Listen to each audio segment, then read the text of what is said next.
Hello and welcome to the studio. I want to talk to you today about the idea of doing a multiple block reduction print, which is something that I have just done and I am about to do a fresh print using the same technique. And it sounds crazy on the surface of it. Why would you go for a multi-block print and all that hassle of matching up blocks and things, and then treat it as a reduction print? Surely a reduction print should be one piece of lino cut away until the print is finished. Now, I normally work on one block reduction where I just use one piece of lino, but using more than one block has given me a bit of flexibility, and I wanted to share that with you. I'll explain how I do it, why I do it, and also there are a couple of things to look out for if you want to try the same thing. So to start with what it gives you, I've got a couple of examples. So this is my new print and I'm showing you the drawing because there isn't much of a print to look at the moment. But just to explain the division here, I have got two pieces of lino that I have cut, and as you can probably see, I have one here that is going to do the foreground area and the sky, and that's my bigger block. And then I have a smaller block here, and that is doing this far valley. So this is in Yorkshire. This is a beautiful, dramatic limestone landscape. And there's this lovely, lovely valley. So I have split it according to how I've shown you. Now, I have also just finished a print, and if you've been following me, you've seen it in a couple of other episodes that I've just shot. And this one is Duncansby Head up in Scotland. And I also used two blocks to create a reduction print for this one. And in this one, the foreground was one block, and the stacks, this sort of rocky outcrop here, was all foreground, and that stack were one block. And then the sea and the sky were an entirely separate block. So why would I do that? So it's giving me a couple of things. With this one of Duncansby Head, I can show you the finished print here. Here we go. So here is my finished print. And with this particular lino cut, the reason I chose it to do it this way was colour, really. What I wanted was this green sea and dramatic sky, but I also wanted, because of the way the light is hitting, I wanted to have this pale pinky beigey rock and pale grey areas. And there's always this kind of what do you print first, and when you work like I do in very transparent layers, whatever you print first is always going to have an impact on the later layers. Now, there are plenty of Linocut artists out there who work with more opaque and thicker layers of ink, and they can cover things up very well. If you want an example of someone who is really good at that, have a look at Alexandra Buckle's work. I'll put a link down in the notes. She often does a very pale overlay on darker colours and covers them completely. So interesting artist to have a look at. But I always work very transparent. So having those two blocks allowed me to get this pale green down without having any impact on these pinky colours. So for this particular lino cut, it was a pragmatic choice about two blocks. I have more flexibility with the colours, and I can have different pale colours without them overlapping and impacting on each other. So that's one reason why I did it. And then if we look at this picture of this lovely limestone valley, the reason I'm doing it here is not colour, because the colours on the far side of the valley are the same as the colours on the near side of the valley. But what I want is a feeling of depth. And to do that, I want these colours to be subdued and misty and going down into a dark shadow down here. And to get that kind of misty, subdued feeling, I am going to work very transparent and lots of layers. And in the foreground, I want it to be contrasty. This is a summer print. We're on this side of the valley. It's a nice sunny day and the colours are bright and crisp and opaque. And I can't put my bright, crisp, opaque colours down first because obviously they will dominate everything. And if I put those misty, delicate colours down first, they're still going to be too dark for me to put very pale colours on top of them.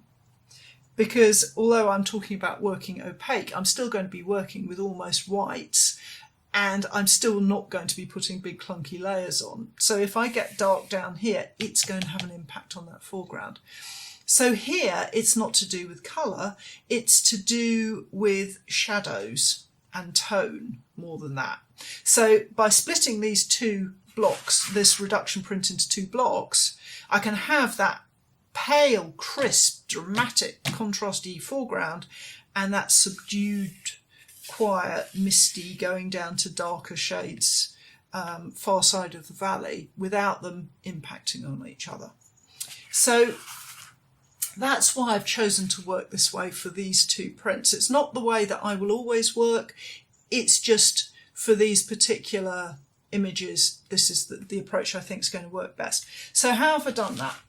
So I've got my blocks here, and what I've done is to create this.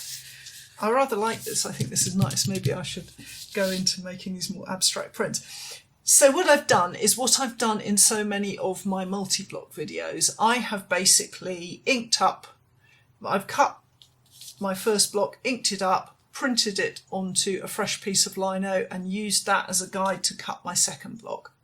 So what you're looking at here is that I've cut both blocks and I'm checking the registration. So when I look at this, I've put these pencil marks on to remind me to talk to you about it. So I can see over here, I've got much too much of the red ink going on over here, and that's fine. I kind of left it so that I could see what I was doing for lining up. On this side it's much more subtle. There's about 1 millimetre of overlap, and that brings me to one of the things you need to look out for if you are doing this kind of multi-block lino, and that is edges. Now on this print here I didn't have that problem because there aren't really any edges to worry about. So I only have my block coming down to here and then there's nothing. So I didn't really have to think about it. But on this one, of course it really matters because you've got sky, land, land, and if they don't line up, it's going to look pretty tatty. So I would love to tell you that I was able to take measurements and do it all with a ruler and a pencil and it all line up. But I messed that up. I'm not very good with a ruler. Ben is nodding at me vigorously from behind the camera because I cannot do right angles and straight lines very easily, and he does my framing, so he can vouch for that. So what I did was simply to do lots of testing and shaving away a little bit and lots of testing until I was happy that I got the right result and that my blocks would line up. So it's worthwhile. If you are a whiz with the measuring, then maybe you'll get it right first time, but if you're anything like me, then little testers and a little bit more and little testers to get it all lined up. But it's worth taking the trouble to do that. So having done all that, there are there's a couple of things to look out for, and the first one is to do with trying to print the two prints, and it very much depends on what paper you're using and whether you're using a press or you're working by hand. Now I like to use a thick printing paper, so I'm using here, I am using Fabriano Rosa Spina, and that is a heavy paper and it's inclined to emboss.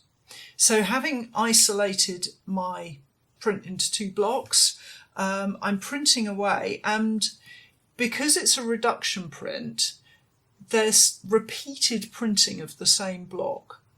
So it's not like I'm going to print my one colour multi-block, print one block and then print the next block. With this, you're repeatedly printing, so an emboss can really, develop.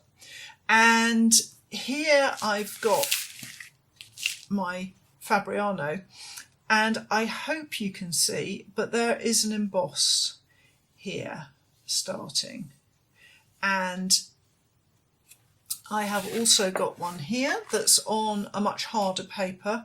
This is a sacrificial print that I'm experimenting with. This is on a much harder paper. So if you use a harder paper or you use a thin Japanese paper or something like that, embossing's not going to be a problem. That's not an issue here, but it is with a thicker paper.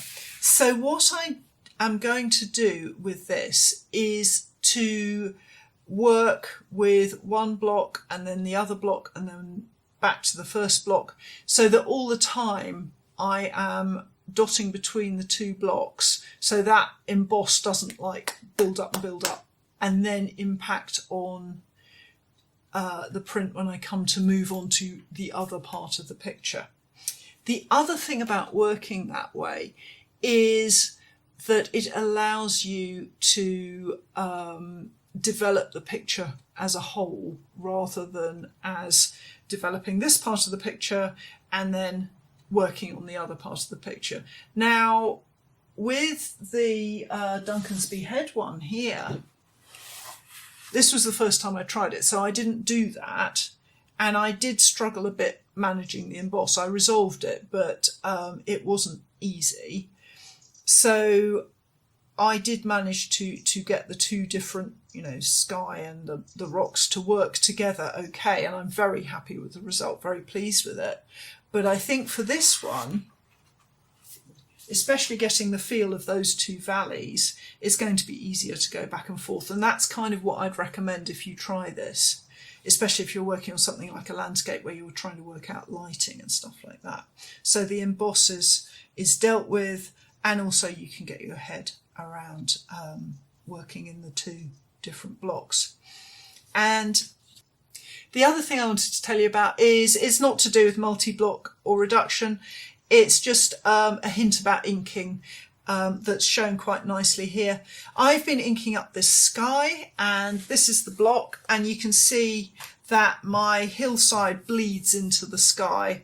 Now, I didn't want to run the ink all the way down here. I don't need that colour. I don't want it on this particular part of the block. But I'm not worried about it because it's very pale, and my stone, the colours for the stones will hide it. But if you are doing that and you're inking across, take the time to wipe and soften the edges where it goes into the part that you don't want to ink. If I left it with a nice straight line there with the edge of the roller where I've been inking, that is much harder to hide when you come to print over it than if you blur the edges. If you blur the edges, the top layer of ink that's hiding it will hide it much more effectively. So if you are going to overprint and hide a partial inking, always try and make that edging a little bit softer. So the last thing I wanted to say is people may be wondering about if multi-block is so great, why not just do it as a multi-block print? Why would you bother with reduction? So it's a personal choice to do with the way I like to work. And with a reduction print, I see it rather like making a painting. I'm responding as I go along. I don't have a plan. I have an idea which I am developing as I am printing.